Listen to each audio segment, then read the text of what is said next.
নমস্কার বন্ধুরা, আমি সঞ্জিত সরকার আর তোমরা দেখছো সঞ্জিত স্টাডি সেন্টার এসএসসি। আজকের এই ভিডিওটি গুরুত্বপূর্ণ হতে চলেছে গৌড়বঙ্গ বিশ্ববিদ্যালয়ের প্রথম বর্ষের প্রথম সেমিস্টারে সেই সমস্ত ছাত্রছাত্রীদের জন্য যাদের সোশ্যোলজি বিষয়টি মাইনরে রয়েছে, তাদের জন্য আজকের এই ভিডিওটি অত্যন্ত গুরুত্বপূর্ণ।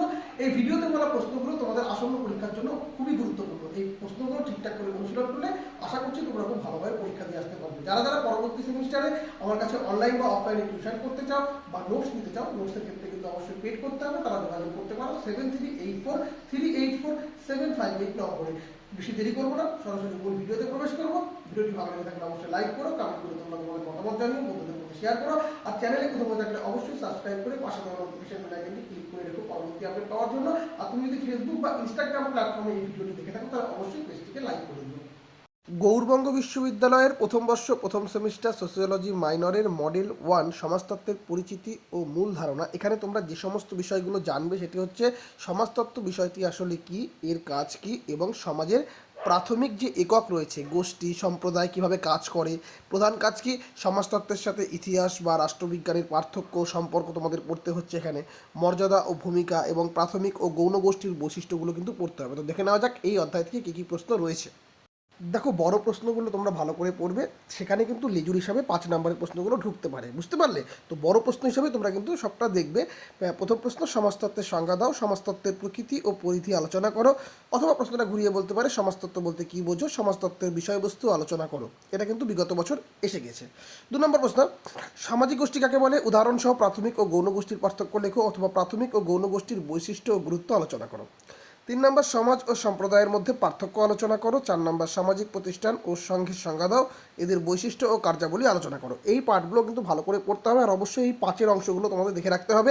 মর্যাদা ও ভূমিকা বলতে কী বোঝো, সমাজতত্ত্বের সাথে ইতিহাস অথবা সমাজতত্ত্বের সাথে রাষ্ট্রবিজ্ঞানের সম্পর্ক আলোচনা করো। খুবই গুরুত্বপূর্ণ পার্ট কিন্তু এটি। সামাজিক কাঠামোর উপাদানসমূহ সংক্ষেপে লেখো এবং সম্প্রদায় ও সংঘের মধ্যে পার্থক্য লেখো। তো এই প্রশ্নগুলো কিন্তু তোমাদের প্রথম যে মডেলটা রয়েছে তা থেকে পড়তে হবে। মডেল 2 যে রয়েছে সংস্কৃতি, সামাজিকীকরণ ও সামাজিক পরিবর্তন, এখান থেকে তোমরা কি জানবে, মানুষ কিভাবে সমাজের নিয়ম শেখে, মানে সামাজিকীকরণ, সংস্কৃতির প্রভাব কি এবং সমাজ কিভাবে সময়ের সাথে বদলে যায়। এর প্রধান কাজ সামাজিকীকরণের মাধ্যম হিসেবে পরিবার ও শিক্ষা প্রতিষ্ঠানের ভূমিকা খুব ভালো করে তোমাদের এখানে পড়তে হবে। আর গুরুত্বপূর্ণ যে ধারণা রয়েছে সভ্যতা ও সংস্কৃতির পার্থক্য এবং সামাজিক পরিবর্তনের কারণগুলো, যেরকম প্রযুক্তি বা শিক্ষা, এগুলো কিন্তু পয়েন্ট আকারে তোমাদের তৈরি রাখতে হবে। তো দেখে নেওয়া যাক এই মডেল থেকে কী প্রশ্ন রয়েছে। দেখো, প্রথম প্রশ্ন তোমাদের করতে হবে সামাজিকীকরণ বলতে কী বোঝো, সামাজিকীকরণের মাধ্যম হিসেবে পরিবার ও শিক্ষা প্রতিষ্ঠানের ভূমিকা আলোচনা করো। 2 নম্বর প্রশ্ন, সংস্কৃতির সংজ্ঞা দাও, সংস্কৃতি ও সভ্যতার মধ্যে পার্থক্য আলোচনা করো। প্রশ্নটা ঘুরিয়ে বলতে পারে সংস্কৃতির প্রধান উপাদান ও বৈশিষ্ট্যগুলি বিস্তারিত আলোচনা করো। 3 নম্বর, সামাজিক পরিবর্তন বলতে কী বোঝো, সামাজিক পরিবর্তনের প্রধান কারণ বা উপাদানগুলি আলোচনা করো। 4 নম্বর, সামাজিক নিয়ন্ত্রণ বলতে কী বোঝো, এর আনুষ্ঠানিক ও অনানুষ্ঠানিক মাধ্যমগুলি আলোচনা করো।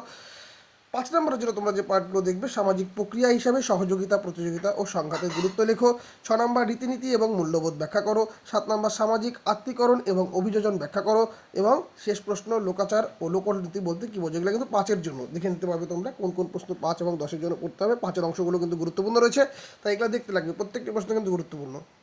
মডেল 3 ভারতীয় সমাজ ও প্রতিষ্ঠান, এখান থেকে তোমরা যে বিষয়টি জানবে ভারতের সমাজ ব্যবস্থার বিষয়ত্ব, যেমন বর্ণপ্রথা, যৌথ পরিবার এবং বহুত্ববাদ। প্রধান কাজ কি, ভারতীয় সমাজের বৈচিত্র্যের মধ্যে ঐক্য এবং জাতিপ্রথার বর্তমান পরিবর্তনগুলো তোমাদের বুঝতে হবে।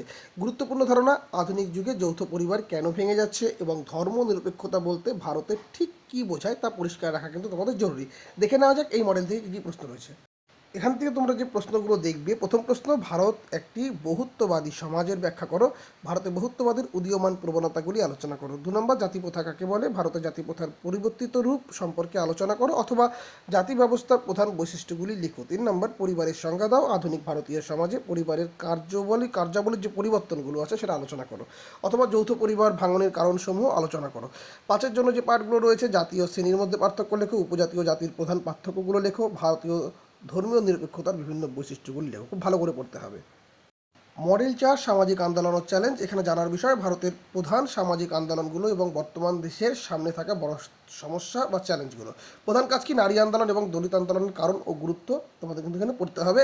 গুরুত্বপূর্ণ ধারণা, সাম্প্রদায়িকতা এবং আঞ্চলিকতাবাদ কীভাবে দেশের ক্ষতি করছে সেই পয়েন্টগুলো কিন্তু গুছিয়ে লিখতে হবে। এখান থেকে কিন্তু 10 নম্বর পার্ট সাম্প্রদায়িকতা কিন্তু খুবই গুরুত্বপূর্ণ রয়েছে। দেখে নেওয়া যাক প্রশ্ন কী রয়েছে। এখান থেকে প্রথমেই যে প্রশ্নটি পড়বে, ভারতে নারী আন্দোলনের ইতিহাস ও গুরুত্ব আলোচনা করো। 2 নম্বর, সাম্প্রদায়িকতা এবং আঞ্চলিকতাবাদ কিভাবে ভারতীয় জাতীয় সংহতির ক্ষেত্রে চ্যালেঞ্জ হয়ে দাঁড়িয়েছে।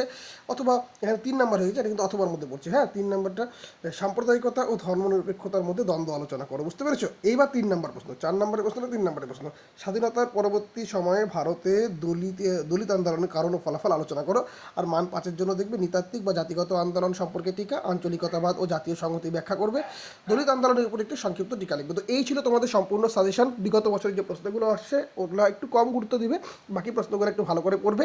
আশা করছি এই প্রশ্নগুলো পড়ে গেলে তোমরা যথেষ্ট কনফিডেন্ট থাকবে এবং পরীক্ষা তোমাদের খুব ভালো থাকবে। তোমাদের পরীক্ষার জন্য শুভকামনা জানিয়ে আজকের ভিডিও এখানেই শেষ করছি। সকলে খুব ভালো থাকো এবং খুব ভালোভাবে পরীক্ষা দিও। ধন্যবাদ।